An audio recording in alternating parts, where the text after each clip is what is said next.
Welcome to another deep dive. We're going exploring a world where the living and the dead, well, they collide. Oh, that's interesting. It is, and it's all through the eyes of readers who have experienced this paranormal suspense novel.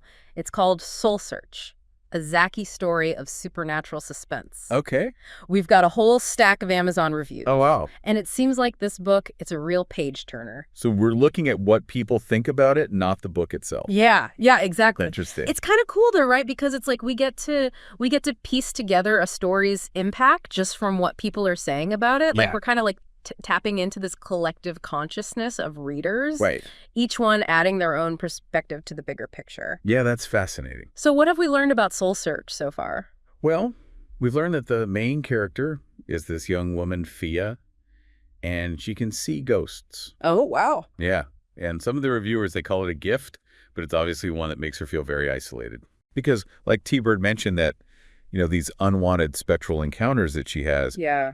they make it really hard to hold down a job. Oh, I can imagine. Can you imagine going to a job interview and all of a sudden you're distracted by a lingering spirit? Oh my gosh, yeah. It'd be like trying to focus on a presentation while someone's playing the tuba right behind you. Exactly, yeah. And Georgia McNabb pointed out that Fia was misunderstood as a child because of this. Right. It makes you wonder how she even learned to kind of cope with that, seeing the unseen. Yeah, it seems like her whole journey is about finding acceptance for herself and for the reality that she has to live with. Right. But the thing is, she's not alone in this whole journey. Okay. She crosses paths with Cam, Okay.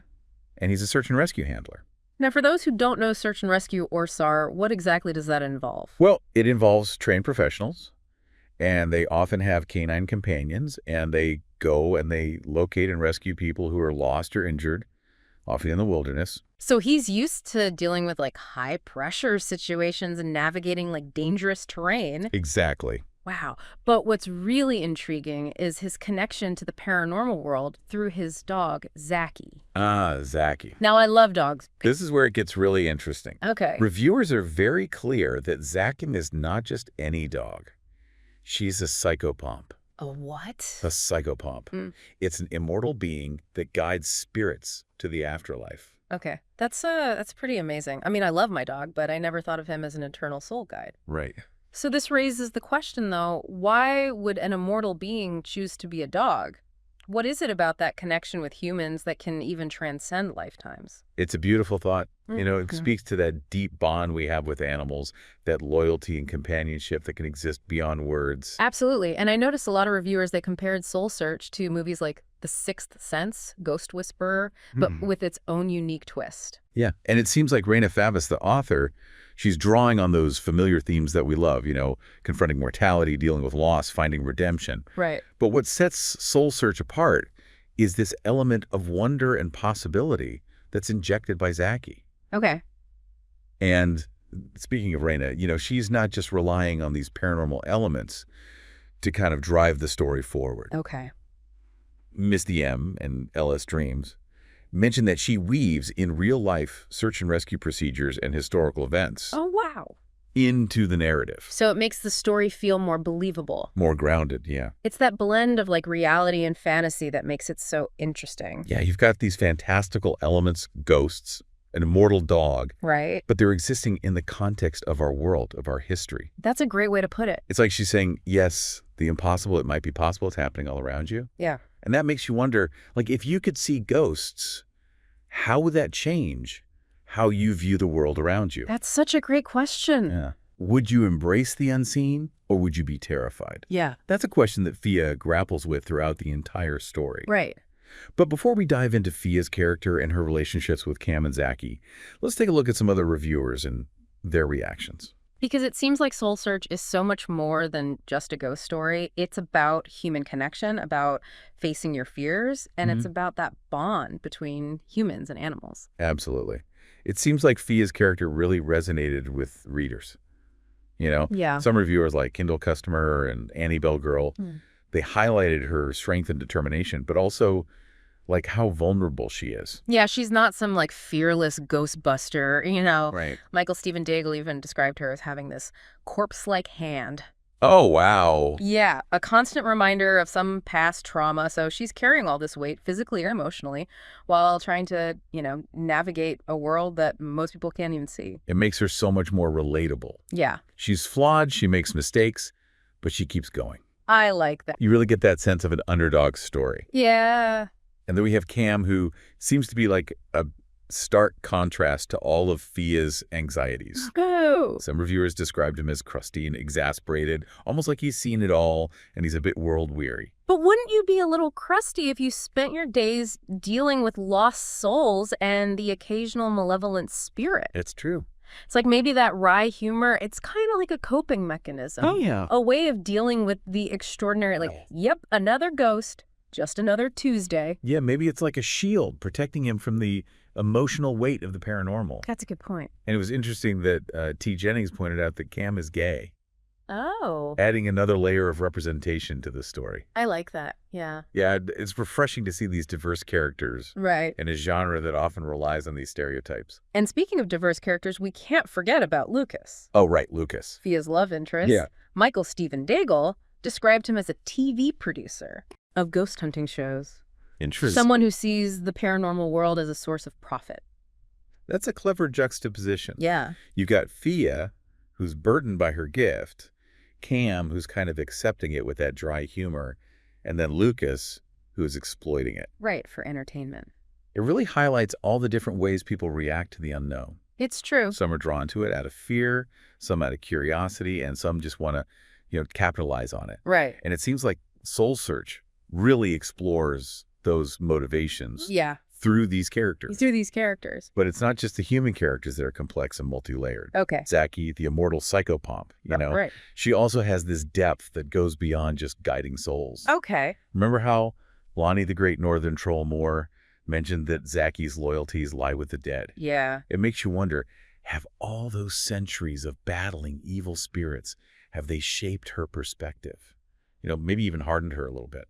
It's like she's not just this cute, fluffy dog. She's a warrior. Right. Like a protector of souls. And T. Jennings pointed out that ZACKIE is actually female, Oh, okay. which I love. Yeah. You have this ancient being, and it's in the form of a female dog. Right. It's like girl power. Yeah, challenging those old tropes of the tough male protector. Yeah, totally. And so while ZACKIE's immortality and her spiritual role are definitely fantastical, Right. Raina Favis doesn't shy away from grounding this story in reality. Yeah.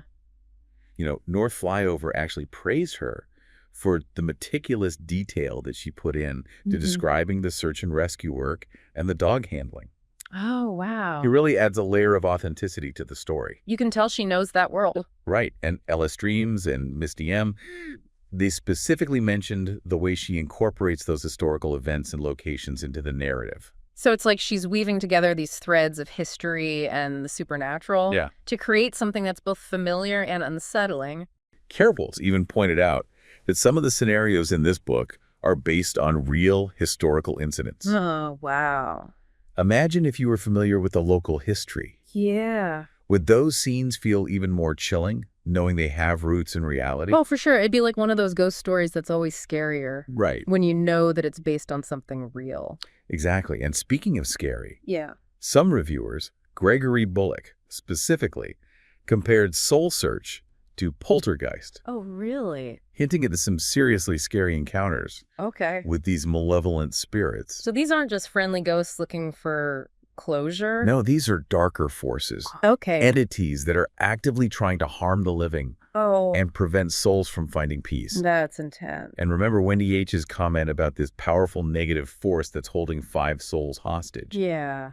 So the stakes are really high, not just for Fia and Cam, but for these souls that are trapped in this spiritual purgatory. Yeah, so it's not just about finding lost hikers anymore. It's about rescuing souls from eternal torment. Exactly. Wow. But even amidst all the suspense and the supernatural chills, Right. Raina Favis doesn't lose sight of the human element. That's good. Saffron Hill described the story as like touching the mind and the heart, portraying like the best and worst of human nature. Right.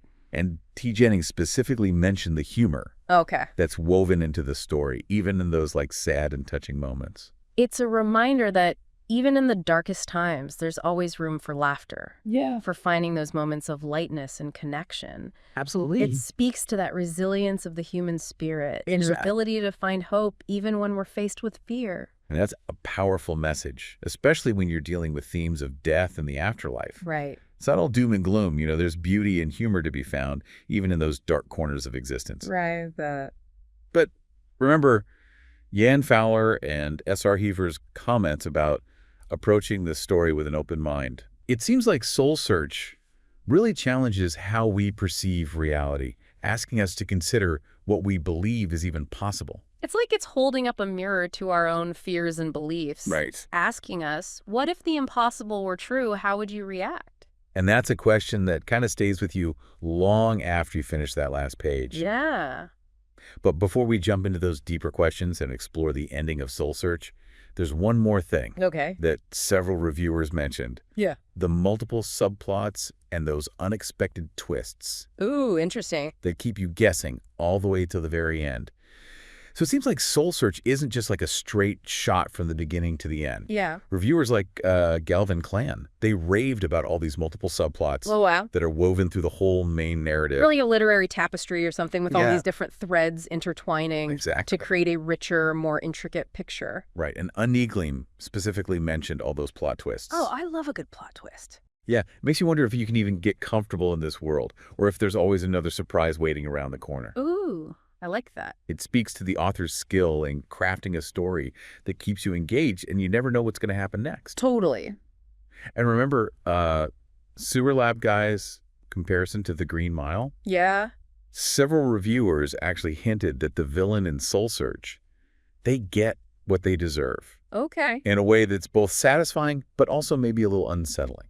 It's like justice served with a side of cosmic karma. Right. I do love stories that explore those gray areas of morality. Yeah. It's not always clear-cut who's good and who's evil, and sometimes the lines get blurred.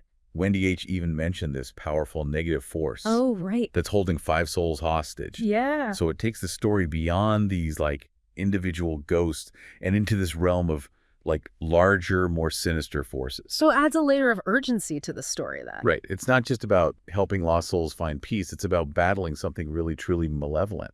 And remember what S.R. Hoover said about a field of spirits being kept in torment and unable to cross over. Oh, yeah.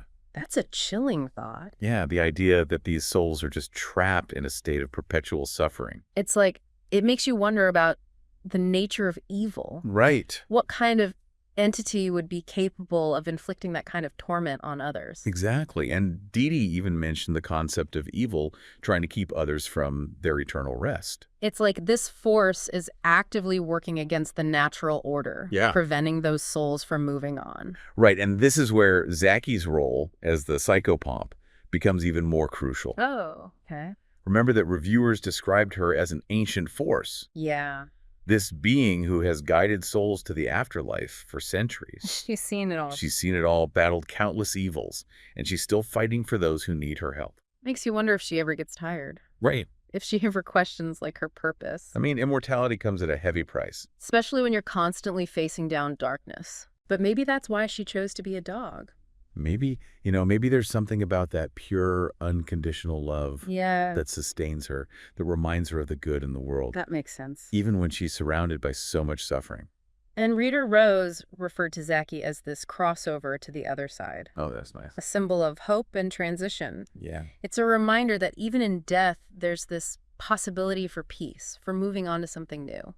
And maybe that's what Soul Search is all about. Yeah. Finding hope in the face of darkness, recognizing the power of love and connection, and acknowledging that even in death, there's a possibility for something more. That's really beautiful. So if you're looking for a book that will challenge your perceptions, keep you on the edge of your seat, and maybe even bring a tear to your eye, Ooh.